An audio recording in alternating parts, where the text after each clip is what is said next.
Students, welcome to DSR classes. आज हमारे पास एक क्वेश्चन है और ये क्वेश्चन है डाउट प्रॉब्लम है ऑब्वियसली, और ये क्वेश्चन है ग्रेविटेशन चैप्टर से। तो सबसे पहले हम पढ़ लेते हैं कि इस क्वेश्चन में सिचुएशन क्या है। इस क्वेश्चन में जैसा कि आप सामने देख रहे हैं, जो सिचुएशन गिवन है वो ये है, a meteorite approaching a planet of mass M. Planet का मास क्या है? कैपिटल एम के इक्वल है। in the straight line passing through the center of the planet, collides with an automatic space station orbiting the planet in a circular trajectory of radius r। यानी कि एक planet है और उस planet के चारों तरफ एक स्पेस स्टेशन सर्कुलर पाथ में मूव कर रहा है जिसकी रेडियस r के बराबर है। तो स्पेस स्टेशन रेडियस r के सर्कुलर पाथ में मूव कर रहा है, और जो जिस प्लैनेट के अराउंड ये मूव कर रहा है उस प्लैनेट का मास कितना है? कैपिटल m के बराबर है। ठीक, इतनी इंफॉर्मेशन हमारे पास आ गई है। इसके बाद क्या होता है? The mass of the station is 10 times as large as the mass of meteorites. यानी मीटियोराइट्स का मास अगर हम m मान लें तो स्पेस स्टेशन का मास कितना लेंगे? स्पेस स्टेशन का मास लेंगे हम 10 m के बराबर। ठीक है। As a result of collision, the meteorite sticks in the station which goes over to a new orbit, the minimum distance r/2 from the planet. So after collision, meteorite और space station stick कर जाते हैं क्योंकि collision perfectly inelastic है।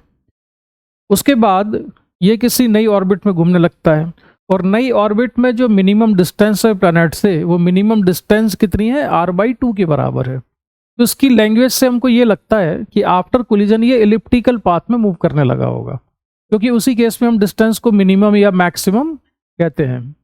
ठीक है। Minimum distance जो होती है वो क्या कहलाती है? वो पॉइंट, कौन सा पॉइंट कहलाता है? उसको पेरिजी कहते हैं। और जो फारदेस्ट डिस्टेंस पर जो पॉइंट होता है एलिप्टिकल ऑर्बिट का, उसको हम क्या कहते हैं? एपोजी कहते हैं।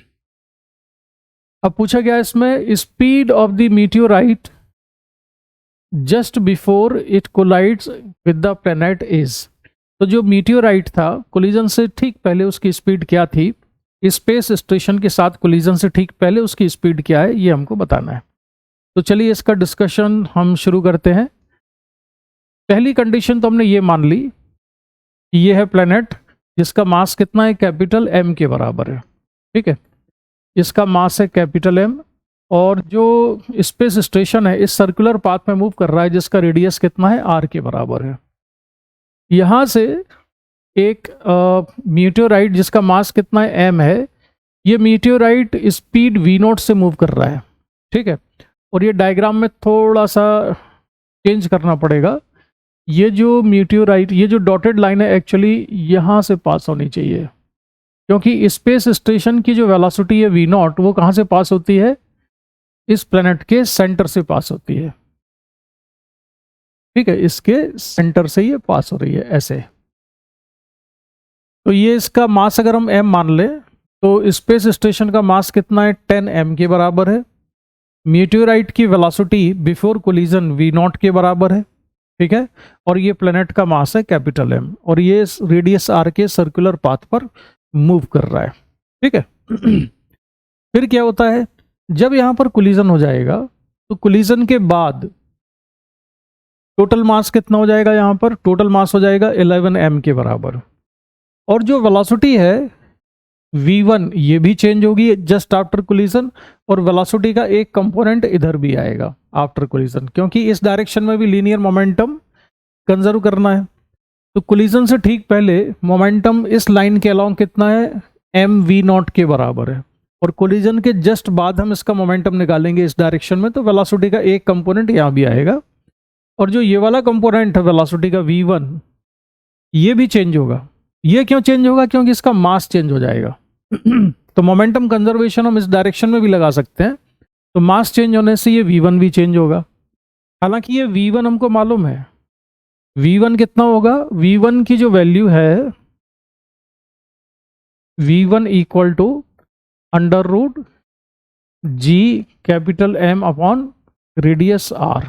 ये तो फॉर्मूला होता है ऑर्बिटल वेलोसिटी का, कि अगर एक्स रेडियस की ऑर्बिट पर सर्कुलर पाथ पे कोई सैटेलाइट मूव कर रहा है तो उसकी वेलोसिटी कितनी होती है, under root G M by X. ठीक है, तो ये v1 हमको मालूम है, v1 नोन क्वांटिटी है, तो इसको मैं अभी यहाँ से हटा देता हूँ। अब मैं डायग्राम बनाता हूँ कोलिजन के बाद वाली सिचुएशन का। तो यहाँ पर अब ये कोलिजन हो गया, तो कोलिजन के बाद इस डायरेक्शन में वेलोसिटी कितनी हो गई है v2, मास चेंज होके हो चुका है 11 m के बराबर, और ये वेलोसिटी कितनी हो चुकी है v3। ठीक है, रेडियस कितनी है r है, और मास कितना है प्लेनेट का कैपिटल M के बराबर। ये जो डायग्राम है कोलिजन के ठीक बाद वाला है, और ये डायग्राम कोलिजन के ठीक पहले वाला है। अभी रेडियस चेंज नहीं हुई, ये रेडियस कितनी है, अभी भी r के ही बराबर है। सर्कुलर पाथ की जो रेडियस है ये अभी भी कितनी है, r के ही बराबर है। ठीक है, तो ये जो डायग्राम कौन सा है, ये जस्ट आफ्टर कोलिजन है, जस्ट आफ्टर कोलिजन, जिसमें कि ऑर्बिट का रेडियस अभी भी r के ही बराबर है। हम चाहें तो ये v3 और v2 निकाल सकते हैं लीनियर मोमेंटम कंजर्व करके, जो कि अभी हम निकालेंगे। अब मैं डायग्राम बनाता हूं, जबकि ये वाला जो 11 m मास का जो सिस्टम है, जो कि स्पेस स्टेशन प्लस मीटियोराइट से मिलकर बना हुआ है, ये किस ऑर्बिट में घूमने लगा है, ये एक ऐसी ऑर्बिट में घूमता है जिसमें प्लैनेट से इसकी मिनिमम डिस्टेंस कितनी है, r/2 के बराबर है। यानी कि ये मूव कर रहा है इलिप्टिकल पाथ पर, तो उसका डायग्राम भी बना लेते हैं। तो अब सिचुएशन ये हो गई है, ये मास है प्लैनेट का, और ये मिनिमम डिस्टेंस कितनी है, r/2। यहाँ पर स्पीड चेंज होकर कितनी हो गई, ये v/4 के बराबर, सॉरी v4 के बराबर। इस वेलोसिटी को हमने v4 नाम दिया है। तो अब हमारे पास तीन वेलोसिटी आपको नजर आ रही है, एक v2 है, एक v3 है, और एक v4 है। और मीटियोराइट किस वेलोसिटी से आ रहा था कोलिजन से पहले, वो v0 वेलोसिटी से आके हिट किया है इसको। तो इस क्वेश्चन में कैलकुलेशन किसका करना है, हमको v0 का कैलकुलेशन करना है। तो ये तो अभी हमने क्वेश्चन की सिचुएशन को एक्सप्लेन किया। अब हम इसका आगे इक्वेशन बनाना शुरू करते हैं। तो सबसे पहले कंजर्वेशन ऑफ लीनियर मोमेंटम से हम इसकी इक्वेशन बना सकते हैं। किस डायरेक्शन में मोमेंटम कंजर्व करा रहे हैं, इसका मोमेंटम हम कंजर्व कराते हैं इस डायरेक्शन में, इधर। तो कोलिजन से ठीक पहले मोमेंटम कितना है, mv0 है, और कोलिजन के ठीक बाद 11 mv2 के बराबर, ये वेलोसिटी v2 है। तो इसके करस्पॉन्डिंग एक इक्वेशन लिख देते हैं। तो इक्वेशन है mv0 प्लस 10m इंटू 0, इसका मोमेंटम तो 0 इस डायरेक्शन में। ठीक है, तो इसकी वेलोसिटी 0, और 11 mv2, तो इसको सिंप्लीफाई करने से v2 की वैल्यू कितनी आ जाती है, v0/11। ये v0 हमें कैलकुलेट करना है, v2 है v0/11। अब हम एक मोमेंटम इस डायरेक्शन में भी कंजर्व कर सकते हैं, जिससे कि v3 निकल आएगा। इस डायरेक्शन में इनिशियल मोमेंटम कितना है, 10m v1 है, और फाइनल मोमेंटम हो जाएगा 11m v3 के बराबर। तो एक इक्वेशन यहाँ से भी हम बना सकते हैं। तो ये इक्वेशन बन जाएगी 10m v1 equal to 11m v3, और इससे v3 निकल आएगा, और v3 की वैल्यू कितनी आती है, 10/11 v1 के बराबर। ठीक है, ये इक्वेशन आ गई। अब हम नेक्स्ट स्टेप में क्या करते हैं, अब हम कंजर्वेशन ऑफ एंगुलर मोमेंटम लगाते हैं। किसके about conservation of angular momentum, इस प्लैनेट के about conservation of angular momentum. तो एंगुलर मोमेंटम कंजर्व है क्यों, क्योंकि स्पेस स्टेशन और मीटियोराइट दोनों पर जो फोर्स लग रहा है, वो ग्रेविटेशनल फोर्स किसकी वजह से लग रहा है, इसकी वजह से लग रहा है। और उस ग्रेविटेशनल फोर्स की जो लाइन ऑफ एक्शन है वो ये है। तो लाइन ऑफ एक्शन यहाँ से पास होती है, तो इसलिए ग्रेविटेशनल फोर्स का टॉर्क इन दोनों पर ही कितना है, 0 है। इन दोनों पर ही प्लैनेट ने जो ग्रेविटेशनल फोर्स लगाया, उस ग्रेविटेशनल फोर्स का टॉर्क 0 है। और अगर टॉर्क 0 है तो फिर प्लैनेट के अबाउट एंगुलर मोमेंटम कंजर्व होगा। तो एंगुलर मोमेंटम पहले मैं इसका लिखूं, तो ये होगा 10m इंटू v1, और ये परपेंडिकुलर डिस्टेंस r। फिर यहाँ पर 11m इंटू v3, ये लीनियर मोमेंटम हुआ 11m v3, और ये डिस्टेंस कितनी है, r। ये दोनों एंगुलर मोमेंटम बराबर होंगे। साथ ही साथ यहाँ पर मास कितना है, 11m है, ये 11m v4, ये लीनियर मोमेंटम हुआ, और ये डिस्टेंस कितनी है, r/2 है। तो 11 mv4 into R by two, ये एंगुलर मोमेंटम, ये तीनों स्टेप के एंगुलर मोमेंटम इक्वल है क्योंकि नेट टॉर्क पूरे सिस्टम पर प्लैनेट के अबाउट 0 था। तो इसकी इक्वेशन भी लिख देते हैं। तो by conservation of angular momentum, अब जो इक्वेशन हम लिखेंगे, देखिए ये बड़े काम की इक्वेशन है। यहाँ पर मैंने एंगुलर मोमेंटम लिखा 10 mv1, 10 mv1 लीनियर मोमेंटम, और ये परपेंडिकुलर डिस्टेंस कितनी आ गई है, r के बराबर, इक्वल टू यहाँ पर 11 mv3 और perpendicular distance r, 11 mv3 perpendicular distance r, और यहाँ पर 11 mv4 और परपेंडिकुलर डिस्टेंस कितनी, r बाई टू के बराबर। तो 11 mv4 r बाई टू। अब यहाँ से v4 और v3 दोनों को ही v1 की टर्म्स में लिखा जा सकता है, और v1 नोन क्वांटिटी है। v1 कितना है, under root G M by R, जो यहाँ पर वेलोसिटी थी। ठीक है, तो इसकी वैल्यूज हम निकाल के रख लेते हैं। तो यहाँ से v3 आ जाएगा 10 बाई 11 v1, और v4 आ जाता है 20 v1 by 11, equation number 3, equation number 4। तो ये थर्ड इक्वेशन, ये फोर्थ इक्वेशन। तो हमने क्या क्या कर लिया अभी तक, कंजर्वेशन ऑफ एंगुलर मोमेंटम लगा लिया, कंजर्वेशन ऑफ लीनियर मोमेंटम लगा लिया। कंजर्वेशन ऑफ लीनियर मोमेंटम से जो इक्वेशन आई है वो ये वाली है, और कंजर्वेशन ऑफ एंगुलर मोमेंटम से जो हमको रिलेशन मिला है v3 और v4 में, सॉरी v3 और v4 का relation in terms of v1, वो ये इक्वेशन में आ गया। v1 हमको पता है, नॉन क्वांटिटी है, निकालना हमको v0 है, लेकिन अभी भी हमको एक इक्वेशन और चाहिए। तो एक इक्वेशन और हम किससे बनाते हैं, कंजर्वेशन ऑफ मैकेनिकल एनर्जी से। तो कंजर्वेशन ऑफ मैकेनिकल एनर्जी से हम इक्वेशन लिखेंगे नेक्स्ट। तो बाय एनर्जी कंजर्वेशन, ठीक है, सबसे पहले हम लिखें यहाँ पर इनिशियल एनर्जी कितनी थी। तो इसकी जो इनिशियल ग्रेविटेशनल पोटेंशियल एनर्जी है वो कितनी है, कब लिख रहे हैं हम, कोलिजन हो चुका है, कोलिजन के बाद इसका मास कितना है 11 m है, और ये डिस्टेंस कितनी है r, तब मैं ग्रेविटेशनल पोटेंशियल एनर्जी लिख रहा हूँ यहाँ पर।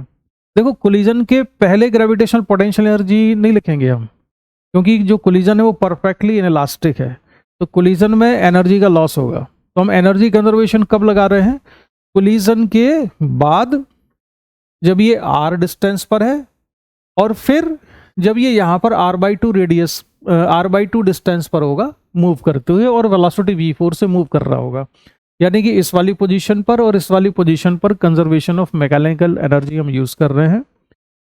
कोलिजन से पहले क्यों नहीं कर सकते, क्योंकि कोलिजन परफेक्टली इनइलास्टिक है, जिसकी वजह से मैकेनिकल एनर्जी का उसमें लॉस होगा। ठीक है, चलिए, या एनर्जी का लॉस होगा, हम सिंपल ये कह सकते हैं। तो सबसे पहले मैं लिखता हूँ ग्रेविटेशनल पोटेंशियल एनर्जी। तो यहाँ पर ग्रेविटेशनल पोटेंशियल एनर्जी है माइनस जी एम, ये एम मास प्लैनेट का है, इंटू 11 m बाई आर, क्योंकि ये डिस्टेंस कितनी है, आर के बराबर है। अब यहाँ पर काइनेटिक एनर्जी कितनी है, अब काइनेटिक एनर्जी लिखने के लिए आपको इन दोनों वेलोसिटी का रिजल्टेंट चाहिए। एक वेलोसिटी है v3 और दूसरी वेलोसिटी है v2। ठीक है, तो काइनेटिक एनर्जी हम यहाँ पर लिखेंगे हाफ 11 m, क्योंकि मास 11 m है, और रिजल्टेंट वेलोसिटी होगी under root v2 square plus v3 square, लेकिन काइनेटिक एनर्जी में स्क्वायर करते हैं वेलोसिटी का, तो ये हो जाएगा v2 square plus v3 square. तो अब ये जो एनर्जी है, ये वाली, ये इनिशियल मैकेनिकल एनर्जी हमने लिख ली, जबकि ये सिस्टम 11 m मास का यहाँ पर था। फिर जब ये यहाँ पर पहुँच जाएगा 11 m मास का सिस्टम प्लैनेट से r बाई टू डिस्टेंस पर, और वेलोसिटी v4 है, तब काइनेटिक एनर्जी और पोटेंशियल एनर्जी लिखते हैं।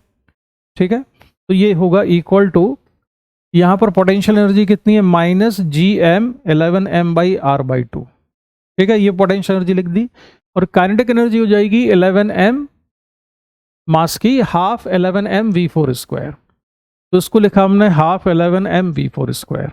और अब ये कंजर्वेशन ऑफ मैकेनिकल एनर्जी की इक्वेशन हमारे पास बन के तैयार हो गई। ठीक है, ये एनर्जी आ गई है कंजर्वेशन ऑफ, ये इक्वेशन आ गई कंजर्वेशन ऑफ मैकेनिकल एनर्जी से।